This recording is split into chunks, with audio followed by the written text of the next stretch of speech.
پھر آپ کے پاس جیرمی ڈوکو بھی ہے, ڈی بروئنا ہے, ٹروسارڈ سٹارز تو بھرے پڑے ہیں. دے کین ٹرن اپ نا. دنیا کا سب سے بہترین گول کیپر تھی کورتوا میں. پھر آف دا بینچ آپ دیکھیں لکاکو کو 3 مطلب of the bench has come and scored 3 Times. Senegal کے خلاف بھی کیا تھا, پھر آپ نے پچھلے گیم میں یو ایس اے کے خلاف بھی دیکھا, سو اس سے پہلے راؤنڈ آف 32 پہ. سو آئی مین کوالٹی تو ان کے پاس ہے. اب وچ جیسے آپ نے بولا وچ بیلجیم وڈ ٹرن اپ, دیکھیں یہ سارا گیم ڈپینڈ کرتا ہے بیلجیم کی اپروچ پہ.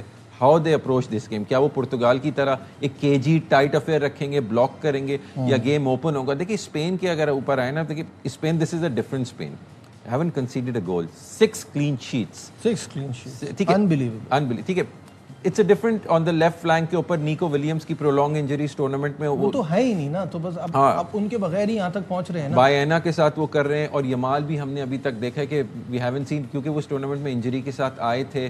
سو Yamal when will Lamine Yamal come to life ابھی تک. ٹھیک ہے, اب آپ ایک کوارٹر فائنل میں آ گئے, maybe he would. So different approach انہوں نے کی. ان کے پاس ایک مکیل مرینو کا آف دا بینچ ایک different dimension to the game ہے.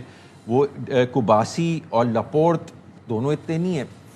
بیلجیم کے پاس ایک فزیکلٹی فیکٹر ہے. میں نے جیسے ڈی کیٹالاری کی آپ کی بات کی, 6'4" تگڑا آدمی ہے, لمبا ہے. ہی کین اسکیئر دوز چھوٹے چھوٹے اسپینش کو. سملرلی لوکاکو کو بھی آپ نے دیکھا, he is well built, he can win the physical battles in the air and on the ground. تو how Belgium approaches this game, اور اس سے آپ کو پتہ چلے گا. میں پھر بھی اس میں تھوڑی سی اسپین کو ایج دوں گا 100%. ٹھیک ہے, اسپین کو ایج دوں گا. دیکھیے آن دا ڈے کچھ بھی ہو سکتا ہے, لیکن یہ کہ ان ٹرمز آف ہاؤ وہ کرے, کیونکہ this is a different Spain, تو ایج اسپین کے پاس یہ perhaps you will see similar game as France کے آرمز لینتھ پر. ٹھیک ہے, ہم پہلے دیکھتے ہیں دونوں کا road to the quarter final, اور اس کے بعد ہم سٹیٹس دیکھیں گے. تو وہ جو تھوڑی سی ایج کی بات ہے وہ تھوڑا زیادہ بڑھ جائے گی. پہلے road to the quarter final دیکھتے ہیں, جہاں پہ اسپین کی کیا اب تک پرفارمنس رہی ہے اس ورلڈ کپ میں, وہ آپ کے سامنے اسکرین پر بھی آ جائے گا. کیبو ورڈے سے 0-0 پہ یہ میچ فنش ہوا تھا, جس پہ اسپین پہ بڑا شور مچا تھا, بڑا کرٹیسزم ہوا تھا کہ ان کو فیوریٹ سمجھا جا رہا ہے, اور ان کی یہ پرفارمنس رہی. پھر سعودی عربیہ کے خلاف وہ جاگے اور انہوں نے 4-0 سے اس میچ میں کامیابی حاصل کی. یوروگوائے کے خلاف ایک سخت مقابلہ ہوا, 1-0 سے جیتے. آسٹریا کے خلاف 3-0 سے جیتے. پورچوگل سے 1-0 سے جیتے. پھر وہی والی بات آ جاتی ہے کہ اسپین نے نا ریزلٹ بیسڈ فٹ بال زیادہ کھیلی رادر دین خوبصورتی اور وہ دکھانے کے چکر میں, فنیس دکھانے کے چکر میں وہ نہیں, رزلٹ چاہیے تھا. اسی لیے شاید یہ مقابلہ جو ہے وہ ایج اسی وجہ سے ہوگی کیونکہ وہ اپنی free flowing expansive style of football نہ کھیلیں گے. They are trying to win the world cup. ٹھیک ہے, ایک مینیجر کے لیے اور لوئس ڈیلا فونٹے کے لیے یہ امپورٹنٹ نہیں کہ ایستھیٹکلی کتنا پلیزنگ ہوگا. ان کا کام ہے ٹیم کو جتانا. اور آبویسلی فرانس از, اگر وہ بیلجیم کا ہرڈل پار کرتے تو فرانس آ گیا, پھر کیسے ہوگا. لیکن ڈیفینسولی کمپیکٹ شیپ آپ نے دیکھا, روڈری اور کوباسی اور لاپورٹ کے آگے روڈری ہے, تو وہ چیز جو ہے. اور پھر اٹیک آن دا فلینکس ہو رہا ہے مارک کوکریا سے لیفٹ فلینک پہ, پیڈرو پورو سے آن دا رائٹ فلینک. تو یہ دونوں بھی جو ہے آ کے ونگرز کو سپورٹ کرتے ہیں جو ان کے فلینکس کے اوپر ہیں. اور اویارسبل کی طرف سے بھی آپ نے دیکھا. لیکن اگر یہ سب نہیں چلتا تو پھر ان کے پاس مکیل مرینو میں ایک ایسا ٹارگٹ مین ہے جو ان کو آ کے ایک ڈفرنٹ ڈائمینشن دیتا ہے. ایگزیکٹلی جو آرسنل کے کوچ آرسنل کے ساتھ کرتے ہیں, and he uses Mikel Merino for this particular purpose. وہی اپروچ جو ہے لوئس ڈیلا فونٹے نے اڈاپٹ گاٹ اٹ. اب دیکھتے ہیں بیلجیم کا road to the quarter final. Belgium کے جو میچز رہے ہیں اب تک اس فیفا ورلڈ کپ 2026 میں وہ کیسے رہے ہیں. ایجپٹ کے خلاف انہوں نے 1-1 سے برابر کیا. ایران سے کوئی گول نہ ہو سکا, 0-0 پر رہے. اس کے بعد نیوزی لینڈ کے خلاف 5-1, سینیگال سے 3-2 اور یو ایس اے سے 4-1. تو یہ نیوزی لینڈ, سینیگال اور یو ایس اے کے خلاف ان کی پرفارمنس تھوڑی نکھری. تھوڑے انہوں نے جس سٹائل کی فٹ بال کھیلی وہ ہم کہہ رہے ہیں کہ وہ یہ تھوڑا اگریسو کھیل رہے ہیں. وہ جو آپ بات کر رہے تھے کہ یہ تھوڑا سائز وائز بھی ڈومینیٹ کرتے ہیں, کھیلتے بھی تھوڑا اگریسو ہیں اور اٹیک کرتے ہیں. دیکھیں ان کے پاس لیانڈرو ٹروسارڈ سے ایک لیفٹ فلینک سے تھریٹ ہے. یوری ٹیلمنز بہت زبردست کھلاڑی ہے, آپ نے یو ایس والے گیم میں بھی دیکھا, انہوں نے گول سکور کیے تھے. پلس ڈورگو کا پیس ہے اور اس کی ڈربلنگ ہے, وہ ڈربلز کمپلیٹ کرتا ہے. He gets you in the box. Charles Kevin De Bruyne, مطلب ڈی کیٹلاری جو ہے ان کا, اچھا وہ he is not your typical centre forward نا, کہ بیکاز ہی از یوزڈ, تو آپ کو لگے گا کہ یہ اولیویے جیرو کی طرح یا ہالینڈ کی طرح ٹارگٹ مین نہیں. ہی ول فال بیک ڈیپ, یہ تھوڑا ڈیفینڈرز کو اپنے ساتھ ڈرا کرے گا اور پھر فلینک سے اسپیس بنائے گا. تو کافی ڈسیپٹیو فٹ بال کھیلتے ہیں. دیکھیں روڈی گارسیا کیا اپروچ کو اڈیپٹ کرتے ہیں یہ دیکھنا پڑے گا. لیکن میں آپ سے یہ کہہ رہا ہوں نا کہ کے جی افیئر ہوگا, it is not going to be a walk in the park, ٹھیک ہے, but the quality Spain possesses اور جو ان کے پاس options بھی from the bench ہیں, you would say کہ Spain should be head to head پر بھی ایک نظر ڈال لیتے ہیں. اب تک دونوں اسپین اور بیلجیم کے درمیان جو مقابلے ہوئے ہیں وہ 22 ہیں, جس میں سے 12 اسپین جیتا ہے, 5 بیلجیم جیتا ہے, 5 ڈرا ہوئے ہیں اور ورلڈ کپ میں 1-1 دونوں کا ہے. لیکن یہاں جو امپورٹنٹ بات یہ ہے کہ اسپین جو ہے وہ اپنے لاسٹ 6 میچز اگینسٹ بیلجیم کامیاب رہا ہے. تو یہ جو ریکارڈ 12 اور 5 والا ہے اس میں پچھلے 6 کا بڑا عمل دخل رہا ہے, کیونکہ اوبویسلی جو 2008 سے لے کے 2012 تک اسپین کی ٹیم تھی وہ ان کی گولڈن جنریشن تھی, اور جو بیلجیم کی گولڈن جنریشن تھی جو 2018 سے 22 میں بھی جو تھی, جس میں ایڈن ہیزارڈز اینڈ آل دوز, وہ نہیں میرے خیال سے اسپین سے اسکوائر آف ہوئی, وہ بالکل بھی آگے نہیں بڑھ پائی تھی.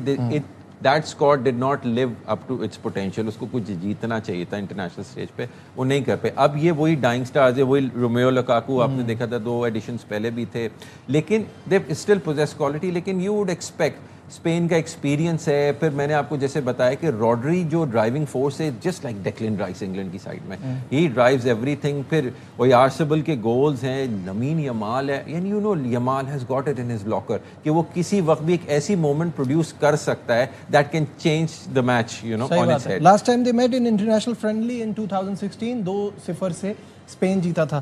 Your final prediction for this game? Same as France کی جو تھی کہ کے جی گیم ہوگا, لیکن Spain will be able to win 2-0 2-1 ایسے ہی کوئی ہوگا, but Spain will get over the line in this one. بالکل صحیح ہے, اسپین فیوریٹ نظر آ رہا ہے یہاں پہ. یہاں لیتے ہیں ایک بریک, کہیں میں جائے بیک.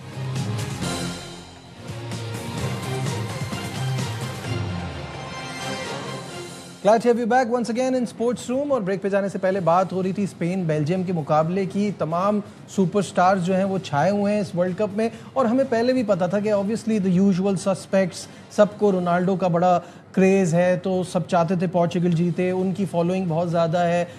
پھر میسی کی فالوئنگ ہے, امباپے کا نام ہے, یمال ہیں, مو صلاح ہیں, سب کی بات ہوتی تھی. بٹ اس ورلڈ کپ میں ناروے کے اسٹرائکر ارلنگ ہالینڈ نے جو دھوم مچا دی ہے وہ کمال ہے. یا perfect سیگوے for the next game, England will take on Norway. And Norway کو یہ ہائپ ملی ہالینڈ کی وجہ سے, ادروائز ناروے کو کوئی یہاں تک پہنچنے کے لیے یا اتنا امپورٹنس دے نہیں رہا تھا. But now because of Holland they are considered the dark horses of this event. کیا کہیں گے؟ بالکل صحیح بات ہے, ہالینڈ از دا اسٹار, لیکن اس کے پیچھے بھی اگر آپ آ جائیں تو کھلاڑی بہت اچھے ہیں. آرسنل کے کیپٹن, پریمیئر لیگ وننگ, اور جو ناروے ٹیم کے کیپٹن ہیں مارٹن اوڈیگارڈ, دا آرکسٹریٹر, دا پلے میکر, وہ ان کی پرفارمنسز برازیل کے خلاف سیکنڈ ہاف میں تو اسپیشلی بہت اچھی رہی تھی. اس کے بعد آپ پیٹرک برگ کو دیکھ لیں, سینڈر برگ کو دیکھ لیں, اسٹرینڈ لارسن کو دیکھ لیں, آسکر باب کو دیکھ لیں, مطلب, اور نیلینڈ جو ان کے گول کیپر ہیں, he has been a star. آپ بہت اچھی پرفارمنسز ان کی ورلڈ کپ میں نہیں تو ایز اے یونٹ ہے. لیکن آبویسلی دیکھیں نا, اب آپ انگلینڈ اور ناروے کے میچ کو کیسے پریڈکٹ کریں گے, کیونکہ Holland is one of those. آپ نے اگر برازیل کا اگینسٹ برازیل پہلا گول دیکھا تو ہی واز جسٹ جاکنگ اور walking, and he was there, all of a sudden he came to life and he was in the box. تو ball touch کرتے ہیں تو لگتا ہے کچھ ہونے والا ہے. بالکل, that's the kind of player he is. He is not your centre forward, he is a striker. آپ اس کو چانس دیں گے وہ گول اسکور کر دے گا. اور اگر وہی میں بولوں گا پھر جو میں بولتا آ رہا ہوں جتنے میچز ہیں, half a chance, Holland needs half a chance. یہ انگلینڈ کو دیکھنا ہے, کیونکہ جو انگلینڈ کے ڈیفینڈر ہے مارک گہی, آلدو ہی از ڈاؤٹ فل, ابھی ہم انگلینڈ پہ بات کرتے ہیں, ہی نوز, کیونکہ وہ مانچسٹر سٹی میں ان کے ساتھ کھیلتے ہیں تو ان کو ٹریننگ انہی کے ساتھ کرتے ہوں گے ڈیفینڈر اگینسٹ اسٹرائکر, تو ہی نوز دا اسٹرینگس. مارٹن اوڈیگارڈ بھی آرسنل کے, ڈیکلن رائس, نونی میڈوئے کے, ایبریچی ایزے, یہ سارے آپس میں, بکایو ساکا, تو these teams know very well کہ یہ کیا ہیں, کیونکہ سارے پلیئرز آپس میں ایک دوسرے کے ساتھ پریمیئر لیگ کیا ناروے اپنا وننگ فارمولا کیری آن کرے گا آفٹر دا بگ وکٹری, یا کچھ چینجز ایکسپیکٹ کر رہے ہیں؟ دیکھیں اس وقت ٹامس ٹوکل اور انگلینڈ کے پاس سب سے بڑا مسئلہ ڈیفینسو ہے. ایک تو ہم نے دیکھا کہ جیرل کونسا ریڈ کارڈ ہو گئے تھے, ویسے ہی رائٹ بیک پہ ان کے ریس جیمز کی وجہ سے جو ہے انجری پرابلمس ہیں. ٹھیک ہے, یہ جیٹ سپینس کو لے کے آئیں گے. جیٹ سپینس اچھا پلیئر ہے لیکن ریس جیمز کی کوالٹی کا نہیں ہے. جیرل کونسا سسپینڈڈ ہیں, Ezri Konsa is in the centre back, Marc Guehi is doubtful, Declan Rice is ill. ٹھیک ہے, اس کے علاوہ اگر انگلینڈ ناروے سے gets over the line, there Harry Kane ہیں, جوڈ بیلنگم ہیں, وہ یلو کارڈز کے اوپر ہیں. میں وہی پوچھنے والا تھا. ہاں, وہ ایک الگ ایشو ہے. دیکھیں میں نے آپ کو شروع میں بھی کہا تھا کہ جوڈ بیلنگم